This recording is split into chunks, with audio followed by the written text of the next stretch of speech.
미디어 토마토라고 하는 매체가 여론조사 결과를 내놨는데요. 조국 혁신당이 29.1 그리고 국민의힘 비례정당인 국민의 미래가 28.1.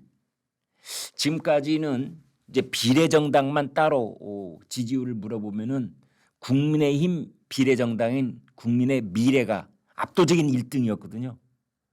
그런데 이게 이제 뒤집히기 시작했다는 겁니다. 드디어 비례정당에서 조국 혁신당이 더불어민주당의 비례정당을 앞선 것은 뭐 지난주에 있었던 일인데 이제 이번 주 돌아서 드디어 조국 혁신당이 여당의 비례정당도 이기기 시작했다. 뭐 1%포인트이지만요. 이제 그런 내용을 보도를 했습니다. 미디어 토마토라는 데는요. 좌파 성향이 강한 그런 매체다 이렇게 보시면 되겠습니다. 인요한 지금 이런 말을 했습니다. 인요한 위원장, 조국 혁신당 선거 날짜가 가까워올수록 거품이 빠질 것이라고 생각한다. 인요한 지금 비례정당의 선거대책위원장이잖아요. 그러니까 인요한 위원장은 아마 이런 거에 대해서 나름대로 생각이 있고 통찰력이 있을 것이다. 이제 우리가 그렇게 인정을 해준다면 인요한 위원장이 봤을 때 조국 혁신당은 최정점을 지나고 있을 것이다. 이제 이렇게 보는 겁니다.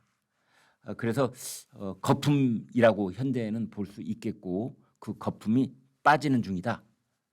라는 예측을 했습니다. 그분의 행동을 인식하고 표를 주지 않았으면 좋겠다라는 말도 했네요. 그런가 하면 조국 대표는 이제 무소속 의원들도 다 오세요. 지금 그러고 있습니다. 조국 혁신당이 한 10석쯤 지금 예측으로는 이제 거품이 빠지면 더 줄어들 가능성도 있습니다만 아무튼 지금으로는 10석 안팎 이제 얻을 것이다 예측을 하고 있는데 여기에 무소속 의원들도 끌어들이고 기본소득당도 끌어들이고 사회민주당도 끌어들여서 공동의 교섭단체를 만들겠다 이런 말을 하고 있습니다. 교섭단체. 교섭단체라고 하는 것은 이제 현역 의원들이 20명이 넘는 그런 구성을 하면 그게 교섭단체가 되는 거거든요. 그 얘기를 지금 하고 있습니다. 그래서 독자적인 교섭단체를 만든 다음에 그다음에 더불어민주당하고 합당은 하지 않겠다. 이제 이런 말을 하고 있습니다. 그렇다면은 이제 이 조국 혁신당이 그럼 다른 당하고 합당을 해가지고 교섭단체를 만들겠다느냐 그건 아닌 것 같고요. 공동교섭단체라는 게 우리 정당법에 있는데 이제 이렇게 만들면 그렇습니다. 국회 내에서 가령 국고 보조금을 받을 때 경상 보조금을 받을 때도 굉장히 유리해지고요. 그다음에 상임위원회 상임위원장 배분할 때도 유리해지고요. 그다음에 패스트트랙 신속 처리 안건을 할 때도 유리해지고요. 여러 가지 이점이 생기는 겁니다. 그런 전략적인 연대를 그래서 교섭단체를 꾸미겠다. 이제 그러면은 그거에 그 교섭단체의 대표인 조국이 어쩌면 여러분 6월쯤에 조국이 국회의사당 본회의 단상에 올라가서 교섭단체 대표 연설을 하는 장면을 보실지도 모르겠습니다. 그런데 지금 이제 조국은 오늘 아침에 뭐 두어신문하고 인터뷰를 했더라고요. 거기서 합당은 안 한다라는 말을 강조를 해놓고 자기는 뭐 대선에 꿈이 없다 뭐 이런 말도 하고 그랬는데 이게 참 이율배반적인 그런 말을 앞뒤 틀린 말을 하고 있는 겁니다. 사실은 본인은 대선에 꿈이 없다라는 것은 어쩌면 이재명 대표 그리고 이재명 대표를 지지하는 그 사람들 강성 지지자들이 경계심을 풀려고 하는 겁니다. 대선 꿈이 왜 없습니까? 제가 조국 대표 마음 속마음 들어갔다 나온 사람인데 지금 이 정치 여기 있는 사람들 중에 아마 대선 꿈이 가장 강력한 인물 중에 하나가 조국일 겁니다. 저는 그리 봅니다. 왜? 대통령 되면은 자기가 지금까지 자기 등에 있는 자기 일가족이 범죄자인데 그걸 일거에 씻어낼 수 있다라고 생각을 하고 있기 때문에 그런 꿈을 꾸고 있을 겁니다. 그래서 그 제7공화국을 완성하겠다라는 얘기를 조국은 했더라고요. 그럼 제7공화국은 뭐냐? 지금이 제6공화국입니다. 그 1987년에 대통령 직선제가 시작됐잖아요. 그래서 지금의 정치 체제를 우리는 87 체제라고 부르고 지금이 제6공화국이라고 우리가 얘기를 합니다. 그러면 조국 나름대로 야무진 꿈을 꾸고 있는데 그 내용이 뭐냐? 총선이 끝난 다음에 개헌을 내놔서 그래서 개헌을 하되 이제 국가의 권력 구조를 바꾸겠다 이런 겁니다. 대통령 중임제를 한다든지 대통령 임기를 어찌어찌 한다든지 그다음에 비례대표제를 또 어떻게 한다든지 국회의원 정수에 관한 부분을 뭐 손을 댄다든지 그러니까 대한민국의 정치 체제가 확연하게 변화가 됐다라는 느낌이 들 정도의 개헌을 대대적으로 한 다음에 그걸 제7공화국이라고 부르겠다. 그래서 자기가 그 제7공화국을 완성하겠다는 거 아닙니까? 본인이 대통령 되고 싶다는 뜻을 그렇게 표현한 것이다. 저는 그려보는 겁니다. 그런데 난 대통령 안 나갈 거예요 라고 하는 말은 뭐냐? 이재명을 지지하는 많은 사람들이 이재명이 2027년에 대통령 선거에 나갈 것이다 라는 걸 전제로 해서 지지하고 있는 거거든요. 만약 이재명이 저는 2027년에 대통령 절대 안 할 겁니다 하면은 다 떨어져 나갈 겁니다. 그 사람들. 2027년 그걸 이재명도 염두에 두고 있고 조국도 염두에 두고 있고 지금 이런 상황이거든요. 그래서 이재명의 민주당을 지지하는 사람들이 지역구 후보는 이재명당 찍고 비례정당을 찍을 때는 우리 조국당을 찍어주세요 라는 말을 간접적으로 어떻게 했느냐. 나는 대통령 선거를 안 나갈 테니까 나를 경계하지 마세요. 나하고 거리 두지 마세요. 대통령은 어차피 이재명이 할 거고 나는 대통령 뜻 없어요. 그러니까 저 4월 10일 날 비례정당 때는 조국 혁신당 찍어주세요 라는 말을 하고 싶은 건데 거기까지만 했으면 속마음 안 들켰을 수도 있는데 제7공화국 완성하겠다 하는 거예요. 그냥 속마음 다 들통나고 마른 거죠. 자기 본인 자기 그 와이프 그다음에 딸내미 지금 거기에 있는 재판 6번의 과정 속에서 다 범죄자로 유죄 판결 받았지 않습니까? 그걸 이제 씻어나겠다. 이런 생각까지도 하고 있을 겁니다. 그다음에 합당 문제 있잖아요. 아마 여러분 이렇게 보시면 됩니다. 이번에 그 민주당이 가령 1당이 된다면 합당 안 하려고 그럴 겁니다.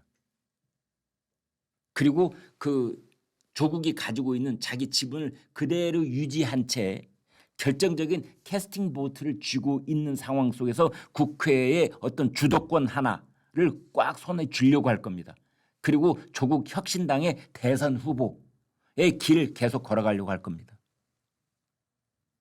그런데 국민의힘이 압승을 하고 그다음에 더불어민주당이 제2당, 뭐 조국당이 제3당 이렇게 되면은 그때는 정계 개편 얘기 나올 겁니다. 그래서 더불어민주당과 조국당을 합하면 원내 1당이 될 수도 있다라는 상황이 오면 네, 합당 얘기 나오고 어쩌면 대선 후보는 이재명, 그 합당한 당의 당대표는 조국 뭐 이런 식의 정치적 거래가 있을 수도 있다. 이런 얘기도 있습니다. 정치는 뭐 살아있는 생물 누가 그랬지 않습니까? 4월 10일 이후에 아마 4월 11일부터 5월 말까지 정계 개편에 관한 얘기는 계속될 것이다. 이렇게 보면 되겠습니다. 원내 진출이 막혀버린 정당들은 다 사라질 것이다. 이렇게 보면 되는 거고요. 가령 송영길 당도 있고 뭐 이준석 당도 있고 이낙연 당도 있는데 지금 이낙연 당, 이준석 당, 송영길 당 여기는 도대체 한 석이나 얻을 수 있을지 없을지 다들 그러고 있는 상황이거든요. 이제 그걸 보시면 되겠습니다. 근데 요즘 보면 말이죠. 이런 생각이 듭니다. 여러분도 아마 비슷하실 거라고 생각이 되는데 우리나라에서 정신이 똑바로 박혀 있는 사람들은 20대 청년들이더라고요. 제일 소없는 사람들이 40대, 50대 아저씨들, 이 가짜 진보들. 본인이 진보인 것 같으면 뭔가 난 진보야, 나는 깨어있는 지식인이야. 이 가짜 지식인들. 그런데 20대들을 조선일보가 르포를 했더라고요. 20대들을 전부 다 만나봐서 이제 물어봤습니다. 조국 혁신당 어떻게 생각하느냐. 자녀 입시 비리로 징역 2년을 받은 조국이 그런 범죄자가 유력 정치인이 되는 현실 자체가 납득이 안 된다. 남미 같은 데서 벌어지는 일이 아닌가 싶다. 넷플릭스 드라마를 보는 것 같다. 제가 한마디만 여기 곁들인다면요. 요즘은 남미에서도 이런 일 안 벌어집니다. 예전 얘기입니다. 남미에 사시는 그쪽 그 국민들이 들으시면 섭섭해할 것 같아서 제가 한마디 덧붙여 놓겠습니다. 입시 비리를 저지른 조국이라는 인물이 당의 정체성이니 처음부터 20대에게는 설득력이 있겠는가? 또 다른 20대 청년은 이런 말도 했습니다. 조국 사태 당시에 조국 자녀의 장학금 특혜, 증명서 위조, 대리시험 논란, 경악을 넘어서 정치의 환멸을 느꼈다. 경악, 절망, 좌절, 분노 이게 다 뭉치면 뭐가 된다? 환멸. 환멸.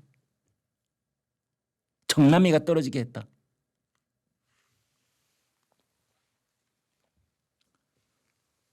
취업 준비를 하고 있다는 어떤 청년은 이런 말을 했네요. 우리는 초등학교 때부터 취업할 때까지 지긋지긋하게 시험 보고 경쟁한다. 그런데 조국은 교수 부부 인맥을 총동원해서 억지로 자녀들에게 스펙을 챙겨줬다가 적발당하니 피해자 코스프레를 하고 있다.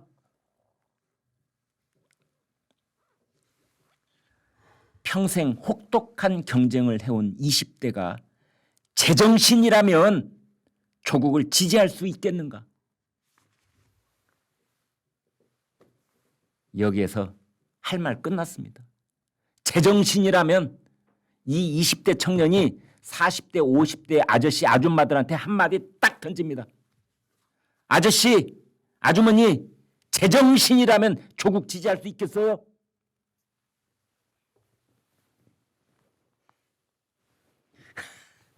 옷 좀 벗겠습니다. 갑자기 열이 나네요.